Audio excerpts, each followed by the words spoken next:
السلام علیکم friends, once again welcome back to my YouTube channel ایک نئی ویڈیو کے ساتھ میں ہوں باسر رضا اور آپ دیکھ رہے ہیں کچیلا ٹیک۔ جی فرینڈز، اس ویڈیو میں ہم بات کریں گے پاکستان 6 سپٹمبر ڈیفنس ڈے کے لحاظ کے اس کی جو ہے وہ تھوڑی سی ہسٹری کے بارے میں بات کریں گے۔ پاکستان انڈو پاک 1965 کی جنگ کی تھوڑی سی ہسٹری کے بارے میں بات کریں گے کہ کس طرح پاکستان کے نوجوانوں نے اپنی جانوں کا نذرانہ پیش کر کے اپنے ملک کی حفاظت کی، کس طرح جو ہے وہ انہوں نے مردانہ وار مقابلہ کر کے اپنے ملک کو جیت حاصل کروائی اور دشمن کے مقابلوں کو نیست و نابود کیا، کس طرح جو ہے وہ انہوں نے پاکستان کی عوام کا سر فخر سے بلند کر دیا۔ ہمارے بہت سے ہیرو ہیں جنہوں نے اپنی جانوں کا نذرانہ پیش کیا اور اس ملک کا جو ہے وہ سر فخر سے بلند کر دیا اور دشمن کے ارادوں کو خاک میں ملا دیا۔ امید ہے آپ کو یہ چھوٹی سی ہماری تاریخ کے عظیم ترین دنوں میں سے کمنٹ سیکشن میں اپنے 6 ستمبر کا ضرور کیجیے۔ اگر آپ صرف اس دن کی صبح وہ تقریر سن لیجئے جو ایوب خان نے کی تھی، ریڈیو پاکستان پر وہ تقریر کی گئی کہ لا الہ الا اللہ کے ماننے والوں پر ہندوستان نے حملہ کر دیا، میری قوم کے ہم وطنوں جنگ شروع ہو چکی ہے، اٹھو اور دشمن پر ٹوٹ پڑو۔ میرے عزیز ہم وطنوں، السلام علیکم۔ 10 کروڑ پاکستانیوں کے امتحان کا وقت آ پہنچا ہے۔ آج صبح سویرے ہندوستانی فوج نے پاکستان کے علاقے پر لاہور کی جانب سے حملہ کیا اور بھارتی ہوائی بیڑے نے وزیر آباد اسٹیشن پر ٹھہری ہوئی ایک مسافر گاڑی کو اپنے بزدلانہ حملے کا نشانہ بنایا۔ پاکستان کے 10 کروڑ عوام جن کے دل کی دھڑکن میں لا الہ الا اللہ محمد رسول اللہ کی صدا گونج رہی ہے، اس وقت تک چین سے نہیں بیٹھیں گے جب تک دشمن کی توپیں ہمیشہ کے لیے خاموش نہ ہو جائیں۔ ہندوستانی حکمران شاید ابھی نہیں جانتے کہ انہوں نے کس قوم کو للکارا ہے۔ ہمارے دلوں میں ایمان اور یقین محکم ہے اور ہمیں یہ معلوم ہے کہ ہم سچائی کی جنگ لڑ رہے ہیں۔ ملک میں آج ہنگامی صورتحال کا اعلان کر دیا گیا ہے۔ جنگ شروع ہو چکی ہے۔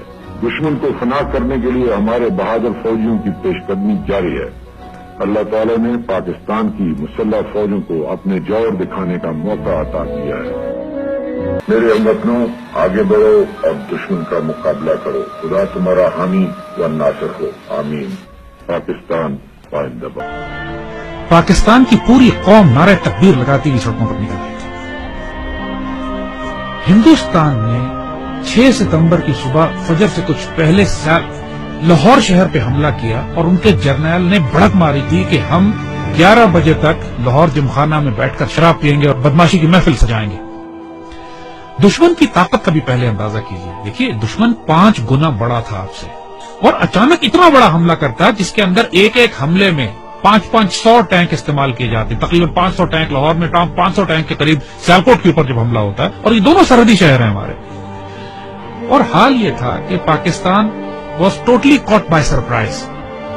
آپ کو واقعہ بتاتے ہیں، واقعات اگر آپ سنیں تو اس سے آپ کو اندازہ ہوگا کہ یہ 65 کی لڑائی کا یہ واقعہ 6 ستمبر کو کیوں ہم اتنے رومانٹک طریقے سے، اتنی محبت اور اتنی پیار سے، ایموشن سے، جذبات سے کیوں یاد کرتے ہیں۔ ایئر چیف نے نور خان صاحب کی دلیری اور جرأت دیکھیے، یہی پہ لیڈنگ فرام دا فرنٹ جسے کہتے ہیں، انہوں نے کہا کہ یہ سورٹیز نہیں جائیں گی جب تک میں خود نہ دیکھ لوں کہ یہ کتنی خطرناک ہے ہمارے پائلٹ۔ دنیا کی تاریخ میں پاکستان فوج ایک واحد فوج ہے کہ جس میں آفیسر کیجویلٹی ریٹ سب سے زیادہ ہے، اس لیے کہ ہمارے آفیسرز آگے بڑھ کر لیڈ کرتے ہیں۔ پاکستان نیوی کے پاس ایک سبمرین تھی، غازی، اور اس سبمرین نے دشمن کا ناکہ بند کیا ہوا۔ اس زمانے میں تاریخ ناول اور کتابیں لکھی گئی کہ سومنات پر محمود غزنوی کے 17 حملوں کے بعد یہ 18واں حملہ، اور پاکستان کی نیوی آگے بڑھ کر سمندروں میں گئی، دوارکا پہ گئی، دوارکا کے قلعے کو تباہ کیا بومنگ کر کے، فائرنگ کر کے، شیلنگ کر کے، اور پھر نکل کر واپس آئی۔ میرے والد تو کھانے کے افسر تھے اور سیالکوٹ ہی میں مقیم تھے۔ سیالکوٹ سیکٹر پہ بالکل سرحد پہ ہمارا گھر تھا میرے، اور جب یہ جنگ شروع ہوتی ہے تو خاندانوں کو، عورتوں کو، بچوں کو وہاں سے نکلنا پڑا، تو اس میں ہماری والدہ ہمیں لے کر نکلی، اور یہ وہ وقت تھا کہ جب ہمارے گھر کے آس پاس توپیں لگی ہوئی تھی اور پاکستان کی فوج جوابی حملہ شروع کر رہی تھی سیالکوٹ سیکٹر پہ دشمن کے خلاف۔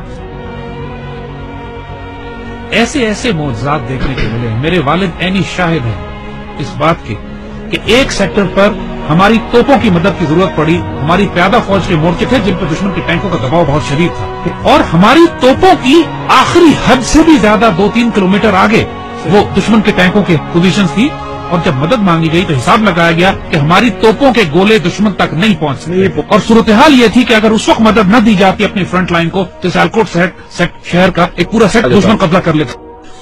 اللہ کے توکل پر یقین کریں، افسروں کی آنکھوں میں آنسو آ گئے، انہوں نے اللہ کے بھروسے پہ، اللہ کے آسرے پہ کر کے دشمن کی طرف توپوں کا منہ کر کے فائر کیا ہے، اور ناقابل یقین بات ہے کہ گولہ تقریباً 2.5-3 منٹ لیتا ہے فائر ہونے کے بعد توپ کا اپنی منزل پہ پہنچتے ہوئے۔ 3 منٹ کے بعد وائرلیس پہ ہماری جو آگے ہمارے مورچے تھے وہاں سے نعرے تکبیر کی آوازیں آنے لگی کہ دشمن کے توپیں ٹھیک ٹینکوں کے بیچ میں گر رہے تھے، جو کہ ہماری توپ کی آخری حد سے بھی کئی کلومیٹر آگے تھا۔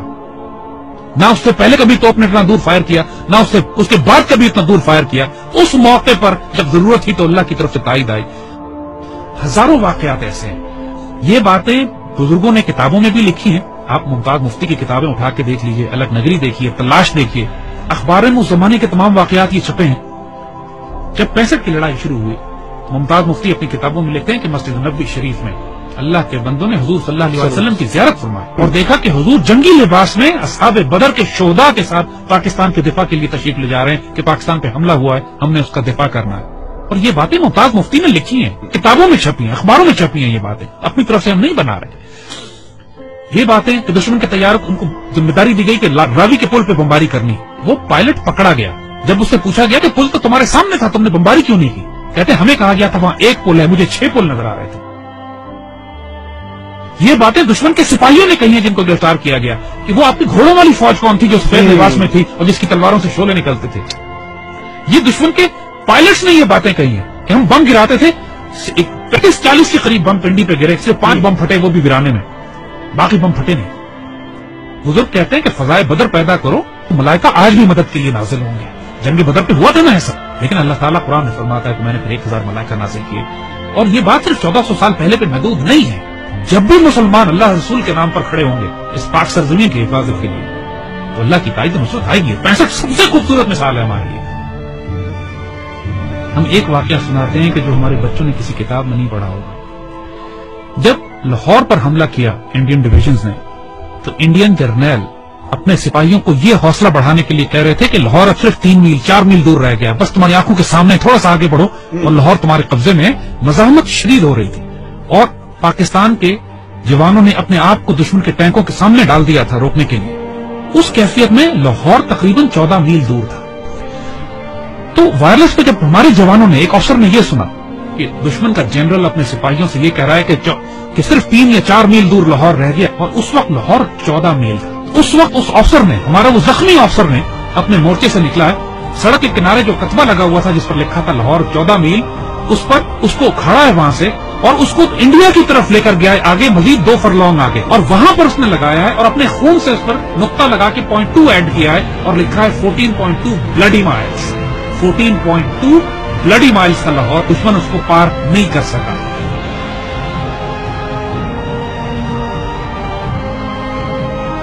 جب شہداء پہنچنا شروع ہوئے سی ایم ایچ میں، انہوں نے دیکھا کہ اتنا پریشر تھا کام کرنے کا کہ مرد سارے کام میں لگے ہوئے تھے، تو ان زخمیوں کو ریسیو کرنے کے لیے نرسز تھی، تو شہداء کو انہوں نے نرسز کے حوالے کیا کہ آپ ان کو تیار کریں اور رکھیں ایک ہفتہ کے بعد ان کو بریل کے لیے لے جایا جائے گا۔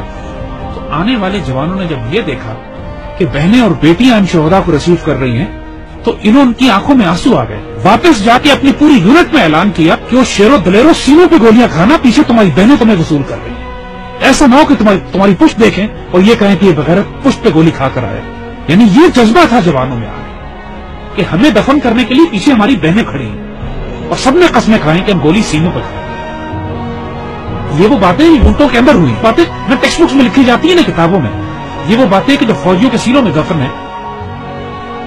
ایسے بھی موقع آ گئے کہ جب دشمن کے ٹینک ہمارے توپخانے کے اتنے نزدیک پہنچ گئے کہ براہ راست توپخانے اور ٹینکوں کی لڑائی شروع ہونے والی تھی۔ کہا جاتا ہے دوسری جنگ عظیم کے بعد سب سے بڑی ٹینکوں کی لڑائی بھی سیالکوٹ میں لڑی گئی۔ باقاعدہ ایک آرٹلری افسر نے کمانڈ دی کہ H E unload and A P load, یعنی ہائی ایکسپلوسو شیل نکال دو اور اب آرمر پیئرسنگ شیل لوڈ کرو، کیونکہ اب توپ اور ٹینک کی براہ راست لڑائی شروع ہونے والی۔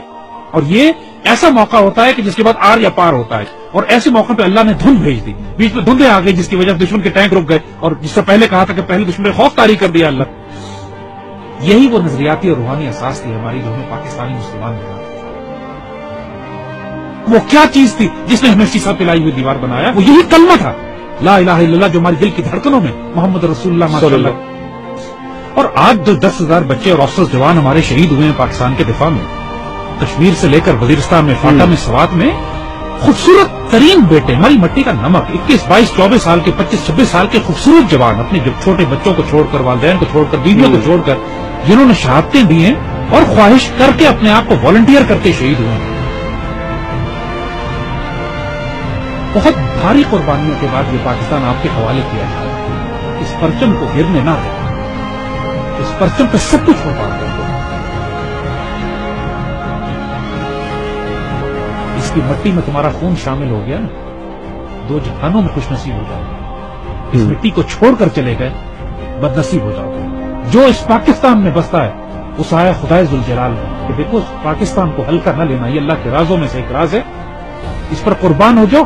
سب سے سستا سودا ہے، سب سے اعلیٰ سودا ہے. یہ ہمارے بیٹے جو اس پہ قربان ہوتے ہیں نا، یہ سوال نہیں کرتے کہ اس پاکستان میں ہمیں کیا دیا. اس پاکستان کو آج آپ کی ضرورت ہے. Make a stand, stand from, stand United.